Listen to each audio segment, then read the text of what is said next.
Normal ডেলিভারির মাধ্যমে একসঙ্গে 4 সন্তান প্রসব করেছেন প্রবাসীর স্ত্রী। টাঙ্গাইলের মির্জাপুরের কুমুদিনী হাসপাতালে ঘটেছে এই ঘটনা। মাত্র ১৯ বছর বয়সী প্রবাসীর স্ত্রী বিথি আক্তার নরমাল ডেলিভারির মাধ্যমে একসঙ্গে জন্ম দিয়েছেন 4 সন্তান। এদের মধ্যে 3 ছেলে এবং 1 মেয়ে। একসঙ্গে 4 সন্তানের জন্মের ঘটনায় আনন্দে ভাসছেন পরিবার সহ পুরো হাসপাতাল। আলহামদুলিল্লাহ, আমরা তো খুশি আমাদের ফ্যামিলি পরিবার যে শুনে সবাই খুশি। 3টা ছেলে 1জন মেয়ে, মেয়েটাই ছোট, ছেলে 3 জনই বড়। আমাদের বাচ্চা হয়েছে 4টা, আমরা খুশি, কিন্তু আমার মেয়ের জন্য সবাই দোয়া করবেন। আমার মেয়েটা জানি সুস্থ থাকে আর বাচ্চা জানি সুস্থ থাকে। কুমুদিনী হাসপাতালের চিকিৎসক ডাক্তার মানালি দত্ত জানান, একসঙ্গে 4 সন্তান জন্ম হওয়ায় তাদের ওজন কম। 2 জনের ওজন 1 কেজি, একজনের 900 গ্রাম এবং আরেকজনের 700 গ্রাম। তাই তাদের নিবিড় পরিচর্যা কেন্দ্রে রাখা হয়েছে। মায়ের অবস্থা আগের তুলনায় ভালো। মা ও বাচ্চাদের গুরুত্ব সহকারে চিকিৎসা দেওয়া হচ্ছে।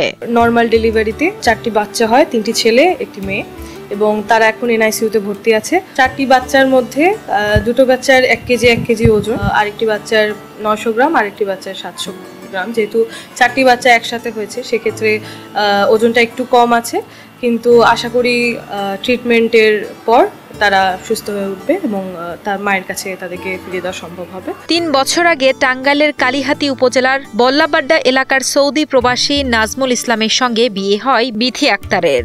গর্ভধারণের পর আলতাসনো গ্রামে 3 সন্তানের কথা বলা হলেও 4 সেপ্টেম্বর প্রসব বেদনা নিয়ে হাসপাতালে ভর্তি হলে একে একে জন্ম নেয় 4 সন্তান। 4 সন্তানের আগমনে পরিবারের সদস্যরা এখন দারুণ খুশি। মা ও নবজাতকদের সুস্বাস্থ্য কামনা করে দেশবাসীর কাছে দোয়া চেয়েছেন পরিবারের সদস্যরা। আমার মেয়ের ঘরে 4টি সন্তান হয়েছে, 3টি ছেলে 1টি মেয়ে।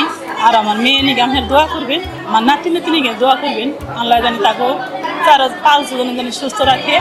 আগে জানতে পারছি 3টা বাচ্চা হবে, যখন হচ্ছে সিজার হচ্ছে তখন 4 জন হয়েছে। আগে এখানেও চিকিৎসা নিচ্ছি, টাঙ্গাইলেও চিকিৎসা করা হয়েছে, সবাই বলছে 3 জন বাচ্চা হবে। এখন আল্লাহ একদিন বাড়াই দিচ্ছে, আমরা খুশি, সবাই খুশি, আমাদের ফ্যামিলি আত্মীয় স্বজন সবাই খুশি।